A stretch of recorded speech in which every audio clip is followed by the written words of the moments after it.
Hello pop-uppers, this is Chacha. Welcome to the pop-up gallery.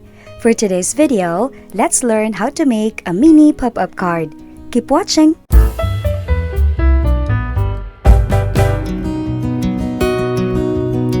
This is our spread. It's 1/2 of a long-sized vellum board in 200 GSM. And this is what we're going to do, a standing mini pop-up card. This is just very easy and it won't take much time to do it. So, let's start!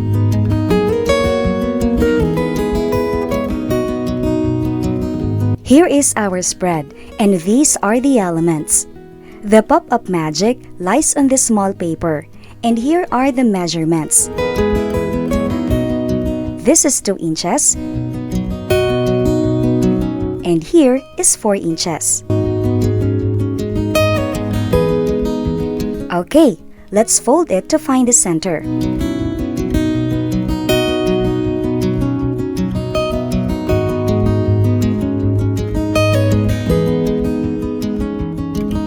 Then, fold both ends together as our little tabs to paste onto the paper. There is no specific measurement for this fold, but I recommend to make a little bigger fold for a strong hold on the spread.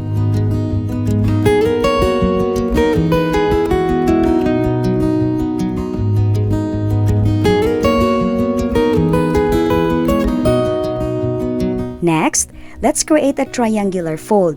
Fold this area here like this.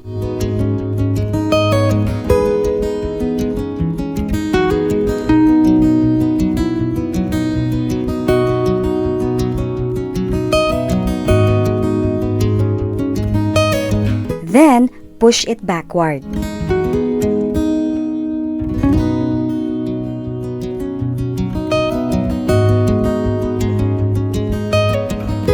So, this is the tab that will produce the magical effect later.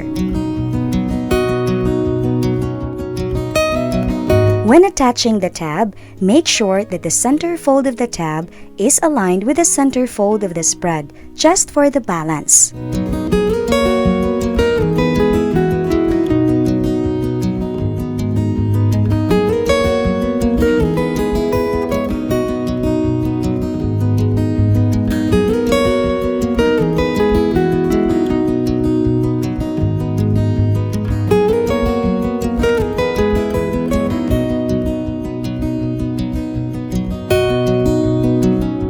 To avoid mistake, you can put a mark as to where the tab should be.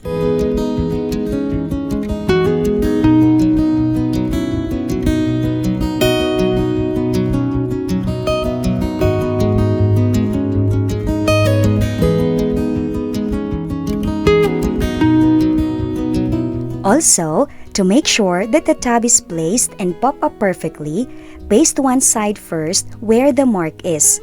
Fold it, then paste the other side by folding the spread.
Okay, now that the tab is already placed, let's put the mini card.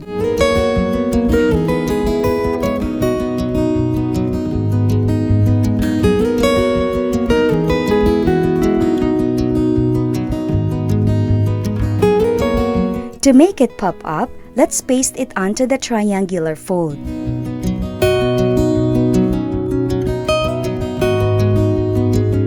Make sure that the mini card is small enough to be hidden inside the spread. not to stick out of the paper.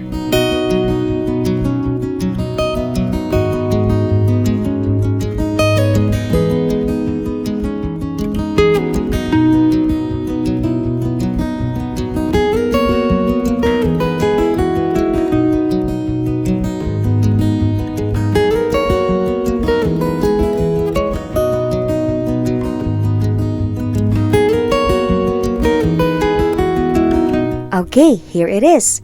This is our mini pop-up card.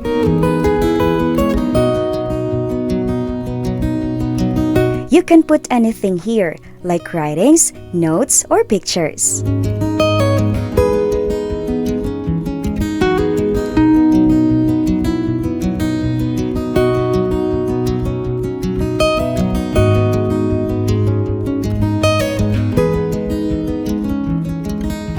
And here's the final look of our mini pop-up card.